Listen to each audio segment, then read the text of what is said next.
Quando atiramos uma pedra num lago, formam-se ondas que se espalham amplamente em todas as direções.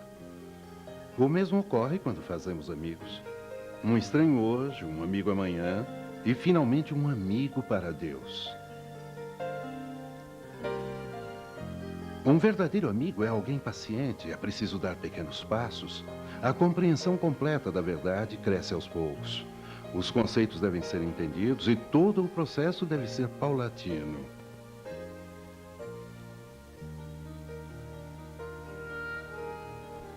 Nesta parte 4 de Fazendo Amigos para Deus, Mari partilha suas experiências em levar as pessoas ao estudo das Escrituras ao apresentar a seus amigos o pão da vida, partilhando a palavra.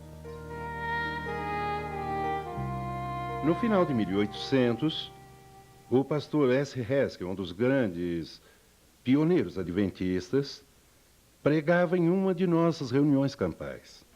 E ao pregar com sua voz possante, percebeu que o auditório tinha dificuldades para ouvi-lo porque estava começando a chover.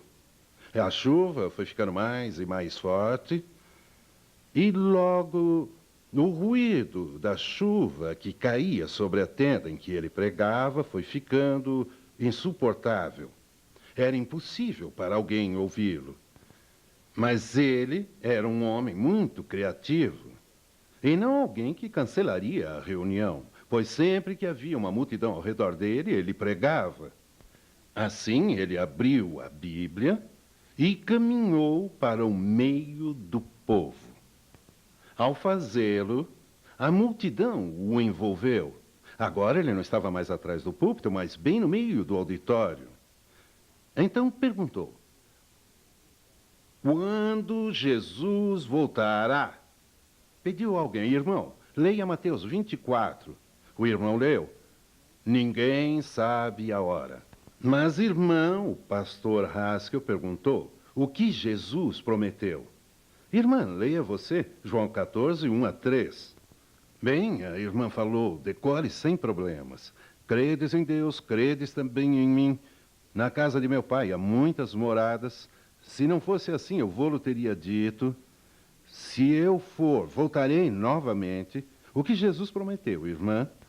Que voltará de novo, está certo. E o que ocorrerá, irmão, quando Jesus voltar? Leia primeiro Tessalonicenses 4, 16 e 17. A reunião foi uma grande bênção. Em vez de ser uma derrota, em vez do pastor Haskell suspendê-la, ela tornou-se uma grande bênção. Ellen White estava naquela campal, mas não naquela reunião particularmente. Na manhã seguinte, ela mandou chamá-lo. Ele visitou a barraca dela. Ellen White disse: pastor Haskell, eu soube que ontem o senhor teve uma reunião bastante abençoada no tabernáculo. Conte-me sobre ela. Bem, irmão White, parece que o Espírito de Deus foi derramado de um modo muito poderoso. Tudo o que eu fiz foi ler perguntas. Isto é, eu me lembrei das perguntas que as pessoas me fizeram nestes anos. Então fiz perguntas como Jesus voltará? O que acontecerá quando Jesus voltar? E depois mandei que o auditório me respondesse lendo as respostas na Bíblia. A irmã White fez então este comentário: irmão Haskell, é este método de estudo bíblico que Deus tem repetidamente me mostrado. É o método que nossos membros deveriam usar com as famílias. Esta ideia de formular perguntas que as pessoas possam ler e depois respondê-las com a Bíblia é um plano de autoria celestial. E, de fato, Ellen White, em uma visão noturna, viu esta cena. Testemunhos, volume 9, página 126, diz: nas visões da noite, uma representação passou diante de mim. Há de um grande movimento de reforma entre o povo de Deus. Centenas e milhares, quantos? Quantos? Centenas e milhares foram vistos visitando famílias e abrindo-lhes a palavra de Deus. O mundo parecia ser iluminado com aquela influência celestial. Aqui, a profetisa de Deus viu centenas e milhares de adventistas com a Bíblia aberta, indo de porta em porta. A terra iluminou-se com a glória de Deus.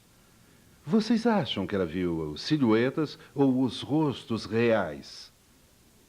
Os rostos reais? E ela viu centenas e milhares? E que época seria esta?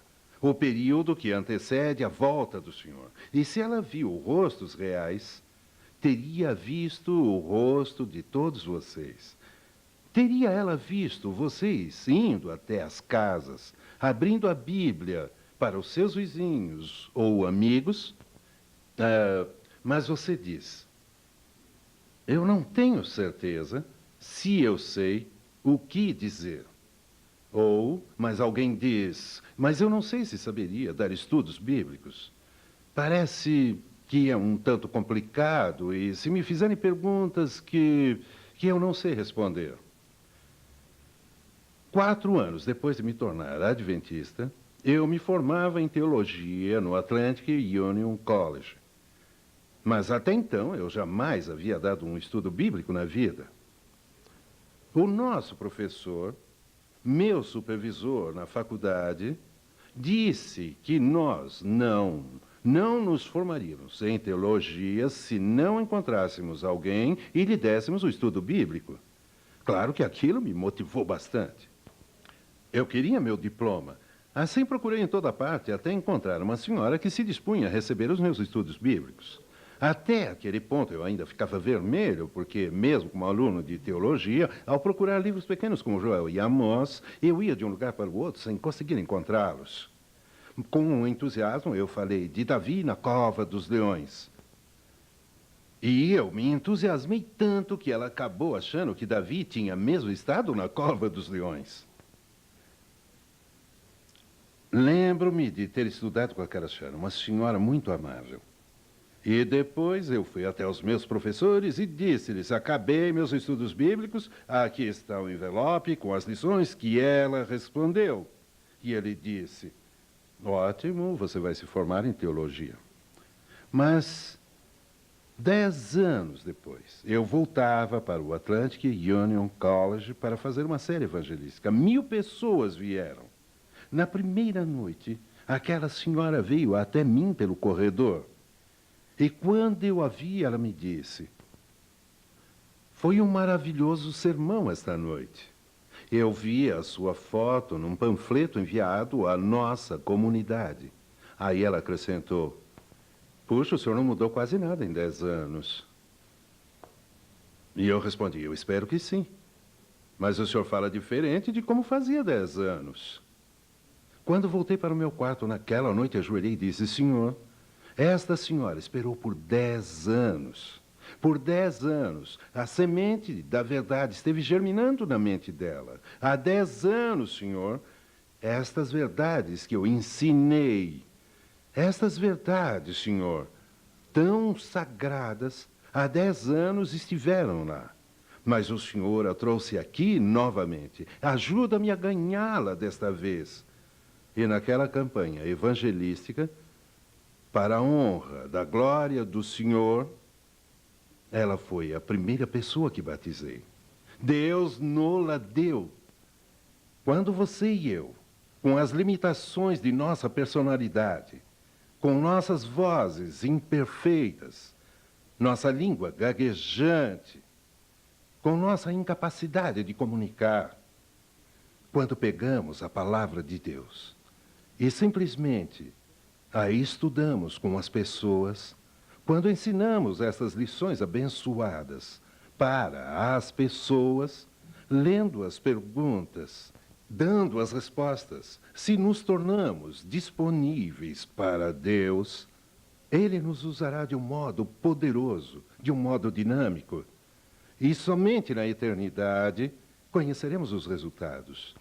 Porque a grande verdade é que o poder não está na minha apresentação ou na sua. O poder não está numa personalidade marcante. O poder não reside no nosso conhecimento. O poder está na palavra de Deus.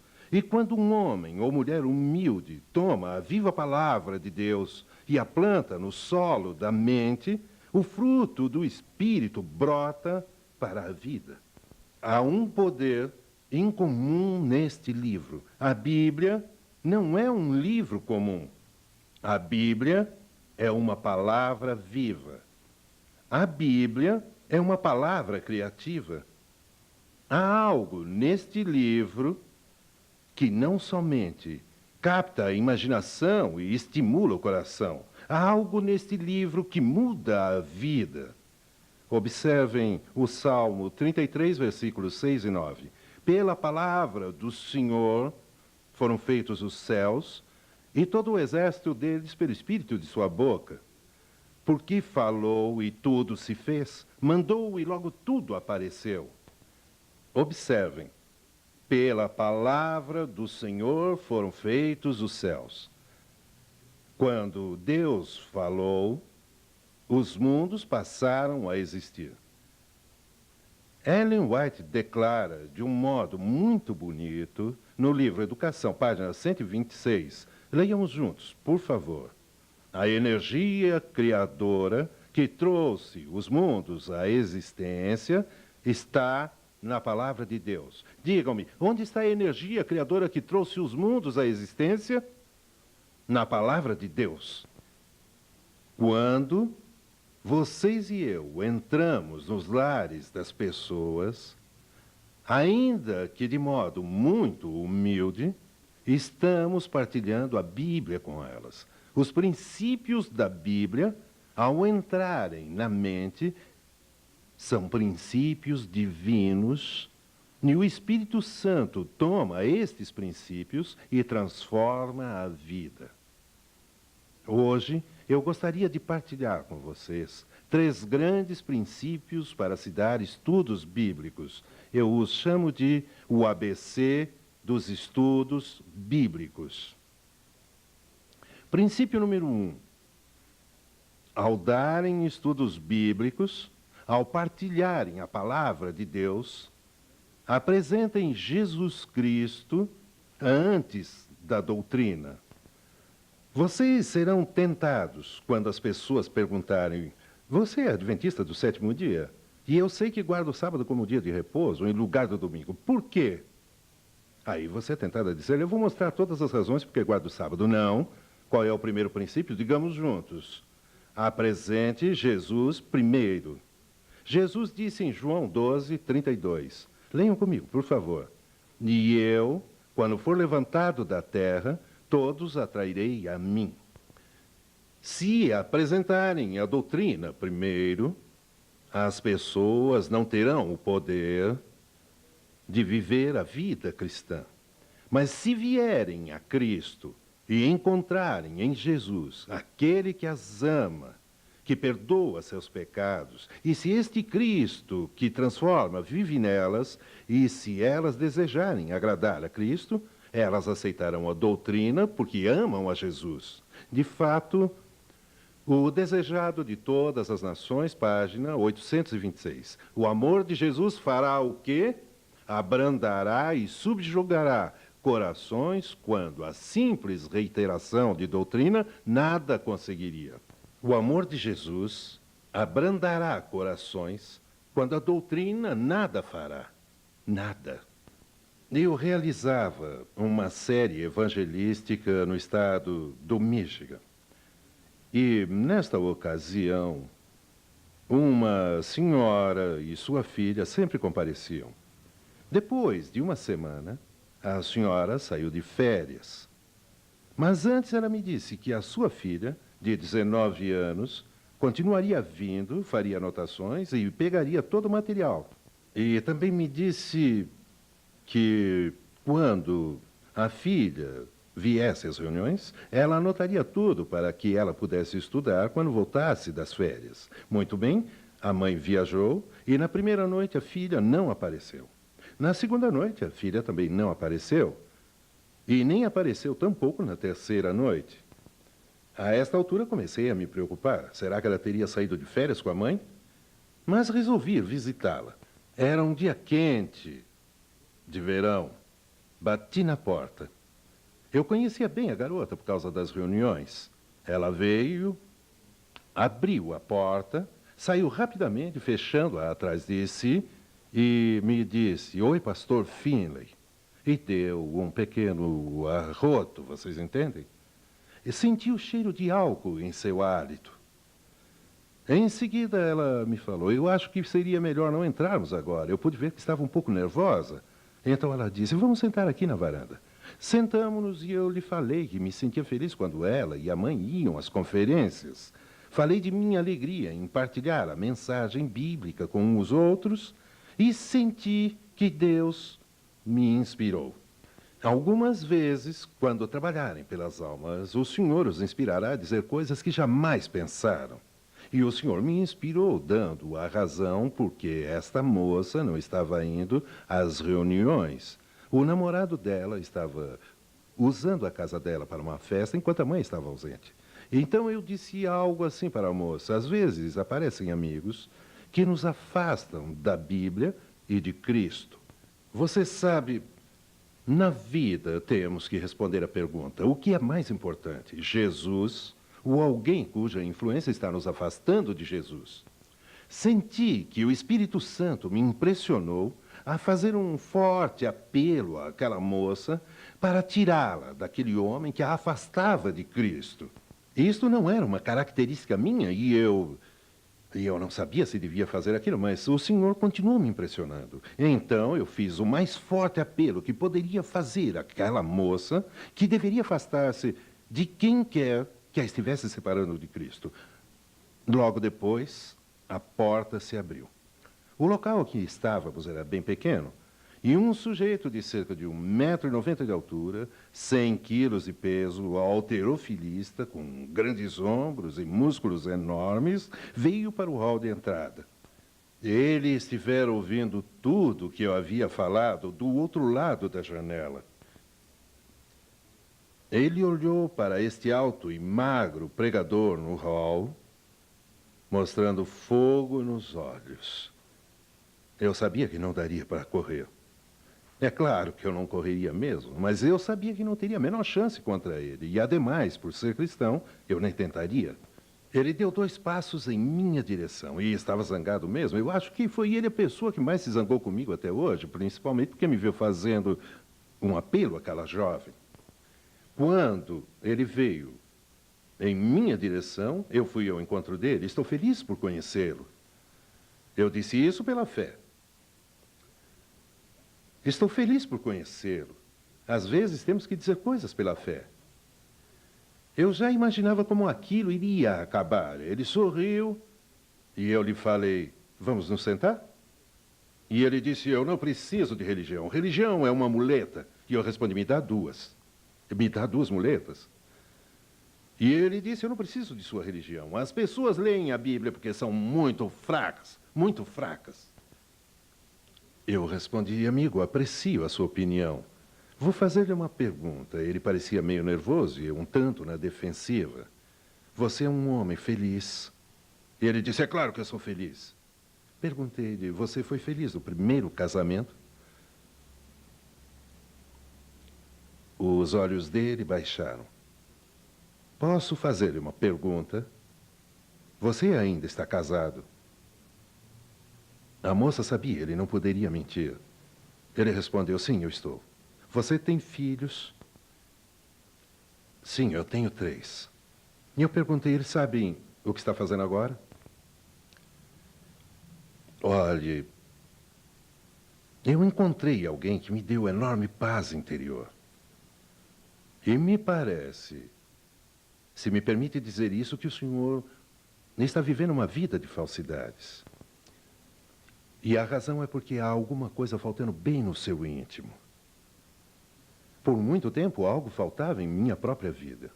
E eu achei que o esporte preencheria. Então, joguei basquete. Achei que o dinheiro preencheria. Ou que uma faculdade poderia preencher. E comecei a procurar aquilo que me faltava interiormente. E quando comecei a estudar a Bíblia, encontrei Jesus Cristo. Descobri que Cristo podia dar a paz que eu anelava. Eu descobri que Cristo podia oferecer aquela satisfação interior de que minha alma tanto precisava. Em Jesus, nenhuma condenação há. Ele me perdoa de fato. Eu me torno um filho de Deus. E eu encontro um significado na vida. Eu lhe ofereço este Jesus que pode fazer isto por você. Antes de ir, eu posso orar com você? Aquele enorme homem musculoso abaixou a cabeça e disse: pastor, ore. A moça inclinou a cabeça e disse: pastor, ore por nós, para que possamos fazer a coisa certa. E ali, naquele hall, foi como se os anjos se achegassem. Qual foi a declaração que nós lemos? O amor de Cristo abrandará e subjugará corações, quando a simples reiteração de doutrinas nada conseguiria. O que Jesus disse, digam comigo, e eu, quando for levantado da terra, a todos atrairei a mim. Em seus estudos bíblicos, apresentem Jesus Cristo primeiro. Não apresentem a morte, denominações, ou o sétimo dia, a segunda vinda e o dízimo como grandes barreiras entre a pessoa e a cruz. Nada disso. Apresentem Jesus. Façam com que as pessoas saibam que Cristo veio morrer por elas. Deixem que eles saibam disso. Que Cristo as perdoa, que em Cristo elas podem ter paz. Que as pessoas saibam que Cristo pode transformar a vida delas. Quando elas aceitarem a Cristo, então, e somente então, apresentem as verdades da Bíblia. Descobrirão que elas prontamente a aceitarão porque amam a Jesus e querem agradá-lo. Princípio número 1. Quando se dá estudos bíblicos, apresentar Jesus primeiro. Digamos juntos. Princípio número 1, apresentar Jesus primeiro. Princípio número 2, quando se dá estudos bíblicos, revelar a verdade gradualmente. Juntos, revelar a verdade gradualmente. O que queremos dizer com revelar a verdade gradualmente? Onde encontramos isso? Provérbios 4:18. Mas a vereda do justo é como a luz da aurora, que vai brilhando mais e mais até ser dia perfeito. Parafraseando este texto, a vereda do justo é como a luz da aurora. O que é a luz da aurora? É a luz do sol nascente, que brilha cada vez mais até ficar dia. Assim como Deus não permite que o sol brilhe de repente em toda a criação, porque ele a cega, assim também nos estudos bíblicos apresentem a verdade gradativamente. Alguma vez já estiveram num quarto escuro e depois saíram de repente para fora num dia claro? Se saírem muito depressa da escuridão para a luz, ficarão cegos por uns instantes. Se fornecerem muitas ideias para as pessoas de uma só vez, elas ficarão aturdidas. Chamamos isto de dissonância. Dissonância significa que a pessoa ficou atordoada devido a um excesso de ideias. Quando uma pessoa recebe estudos bíblicos e recebe uma nova ideia, Jesus voltará de modo que todo olho verá e não será um arrebatamento secreto. 2 ideias novas. O milênio não será na terra, mas no céu. 3 ideias novas. O corpo é o templo de Deus. Renuncie ao álcool e ao cigarro. 4 ideias novas. O sábado, 5 ideias novas. O estado dos mortos. Cria-se um atrito. Apresentem a verdade gradualmente. Certifiquem-se de que cada doutrina foi compreendida antes de passarem para a próxima. Aqui está uma nova ideia. Digamos que seja o sábado. Quando esta penetra na mente, aqui está a pessoa. A nova ideia que entra na mente causa atrito. O único modo desse atrito ser mínimo é harmonizar a ideia com alguma coisa que já esteja na mente. O princípio número 1 é levar seu interessado a Jesus Cristo. Então, vocês mostrarão que Jesus ama a nova ideia, que é o sábado. Se a pessoa ama Jesus, e se Jesus ama o sábado, causará mais atrito para a pessoa rejeitar alguma coisa que Jesus ama do que rejeitar a ideia nova. Portanto, elas aceitarão a nova ideia para diminuir o atrito que teriam com Jesus se não aceitassem a nova ideia. Portanto, nos estudos bíblicos, apresentem a Jesus Cristo primeiro. Em seguida, apresentem cada verdade em Jesus. E logo que as pessoas aceitem uma doutrina em particular, devem apelar para que tomem uma decisão quanto à doutrina que aceitaram. Não esperem até o final de um curso de 24 lições para pedir-lhes que aceitem todo o pacote de uma única vez. Uma vez que tenham estudado sobre o sábado e lhes mostrado que o sábado é o dia de Jesus, e uma vez que hajam entendido que o sábado é um símbolo do repouso em Cristo, e se amam a Jesus, poderão dizer: gostariam de guardar o próximo sábado comigo? Eu adoraria tê-los comigo na igreja no próximo sábado. Mas antes disso devem dizer: o estudo do sábado ficou claro? Tem alguma pergunta sobre o sábado? Apresentem Jesus primeiro, depois uma doutrina de cada vez. Deixem essa doutrina bem clara. E em seguida consigam uma decisão envolvendo esta doutrina. Quando seguirem estes 3 princípios, vocês terão grandes resultados. Repitamos juntos. Primeiro, apresentar Jesus. Segundo, apresentar a verdade gradualmente. Terceiro, você deve apelar por decisões em cada estudo que der. É surpreendente que quando partilhamos a verdade com as pessoas, esta mudará a vida delas. Tempos atrás, eu visitava uma mulher que havia sido a adventista do 7º dia. Quando me sentei ao lado desta querida irmã, perguntei-lhe se havia alguma coisa que a impedia de voltar à igreja adventista. Ela respondeu que gostaria, mas que não podia. Sabe, eu gostaria de voltar, mas eu estou fumando. Eu sei que este cigarro está entre mim e Jesus. Eu sei que estou prejudicando meu corpo. Eu me sinto culpada, mas acontece que eu não consigo parar. Eu tenho visto Deus pegar um texto da Escritura e fazê-lo arder na mente de uma alma e usá-lo para transformar a vida.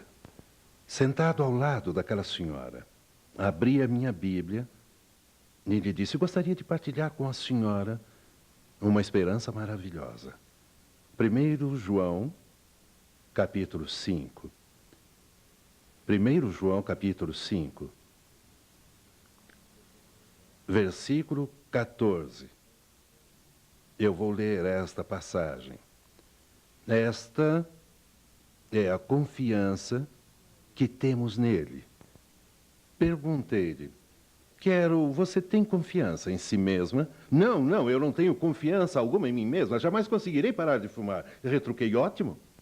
Porque a Bíblia diz: esta é a confiança que temos nele.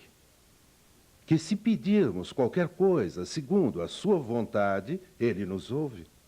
Você acha que é vontade de Deus que você pare de fumar? Claro, ela disse. Acho que é a vontade de Deus que eu pare de fumar. Quando acha que ele ajudará?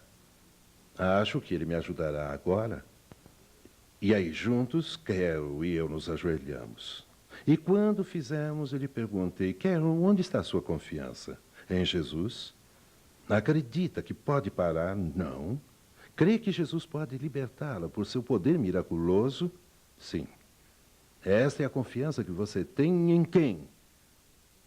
Nele.